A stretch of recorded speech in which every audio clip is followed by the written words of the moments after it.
Kita lihat apakah dalam sebulan saya akan mati. Ya. Kita taruh lagi. Ya.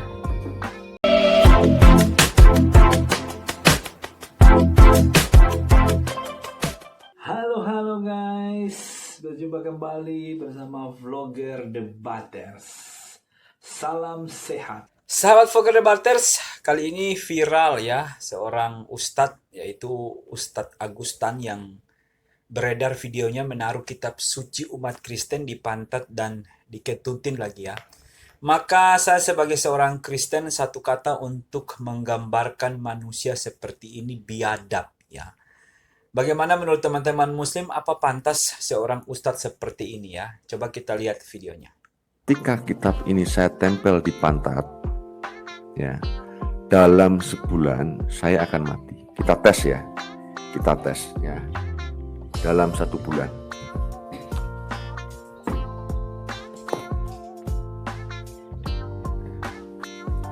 Kita lihat apakah dalam sebulan saya akan mati. Ya. Kita taruh lagi. Ya. Kita lihat nanti apakah Agustan akan mati. Nah, sahabatku, memang si Agustan ini latar belakangnya beliau ini seorang mualaf ya. Dulunya beliau ini seorang Kristen dan kemudian masuk Islam. Tapi kita tidak bahas soal latar belakang spiritualnya ya. Nah, lewat video ini ada beberapa hal yang perlu kita bahas soal si Ustadz Agustan ya, lewat tindakan yang tidak diteladani seharusnya ya. Seorang ustadz seperti ini bukan menjadi contoh, bahkan dipertanyakan ya statusnya sebagai ustadz ya, apa benar-benar ustadz? Karena pikir saya seorang ustadz tidak seharusnya seperti ini ya. Nah, yang pertama yang kita lihat, ini bukan hal yang pertama ya, penghinaan yang dilakukan oleh Agustan. Jadi memang kalau kita lihat ada beberapa video Agustan di beberapa YouTube, ada beberapa penghinaan yang dilakukan untuk kekristenan. Jadi saya tidak kaget sih dengan hal seperti ini dilakukan oleh Agustan ya. Dan yang kedua, secara pribadi saya memang merasa tersinggung karena ini tindakan penghinaan bagi saya seorang Kristen. Dan yang pasti ini sudah menyinggung seluruh umat Kristen yang ada di Indonesia. Dan saya tidak tahu ya apakah ini sudah ada konsekuensi hukum atau tidak. Berharap si Ustadz Agustan ini diproses secara hukum. Kenapa? Karena ini kalau dibiarkan maka Indonesia bisa terpecah belah ya, dengan oknum-oknum ustadz seperti Agustan ini. Nah, memang beliau ini suka sekali menghina Kristen ya. Entahlah dia ini ustadz atau setan sebenarnya ya. Jadi dipertanyakan status keustatannya ya. Jadi silakan untuk teman-teman sahabat muslim yang bisa menilai sendirinya ya si Ustadz Agustan ini. Nah, sahabatku, yang terakhir saya mau kasih tahu sama Ustadz Agustan ini ya, berharap beliau menonton video YouTube saya ini ya. Saya mengatakan bahwa iman kekristenan itu ya dan amin.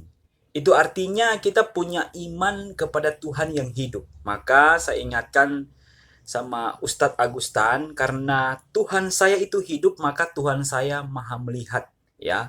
Tuhan saya maha tahu dan Tuhan saya maha adil.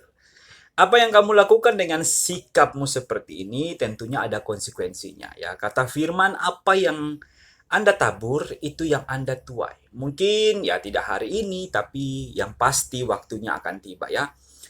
Nah, kalau di video itu kan terdengar jelas kalau si Ustadz Agustan ini menantang ya, dalam jangka waktu 1 bulan apakah dia mati ataukah tidak ya, kita lihat saja nanti. Cuman saya hanya sekedar mengingatkan saja ya. Jika beliau tidak mati ya dalam jangka waktu 1 bulan, maka berarti beliau punya kesempatan ya. Itu artinya tidak ada kata terlambat bagi Ustadz Agustan untuk bertobat lah ya. Dan saya punya cerita ilustrasi ya.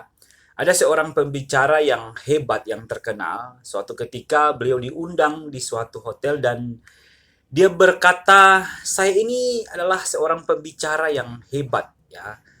Pembicara yang terkenal, ya, tidak ada satu orang pun yang dapat mengalahkan saya. Ya, Tuhan pun tidak dapat menutup mulutku. Itu kata si pembicara yang hebat ini. Berselang beberapa waktu, ada seorang pendeta yang menyampaikan seminar di hotel yang sama dan ada seorang yang bertanya kepada pendeta tersebut. Dia mengatakan bahwa ada beberapa waktu ada seorang pembicara yang hebat dan dia mengatakan bahwa Tuhan pun tidak dapat menutup mulutnya dan memang kenyataannya si pembicara itu sampai sekarang baik-baik saja.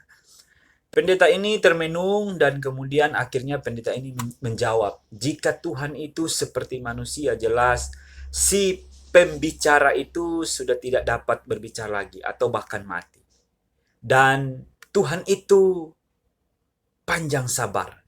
Tuhan itu pengasih, Tuhan itu adil, dan Tuhan itu selalu memberi kesempatan untuk kita bertobat. Nah, Tuhan tahu ya di saat mana Tuhan akan bertindak. Dan singkat cerita 10 tahun kemudian terdengar si pembicara ini mati tertembak di bagian mulutnya hanya karena salah paham saja. Jadi melalui ilustrasi ini kita dapat pelajaran yang begitu penting ya untuk kita semua. Bagaimana kita harus berbicara, kita harus bertindak, kita harus bersikap ya. Dan silakan sahabatku ya, sampai jumpa ya, silakan memberi komentarmu.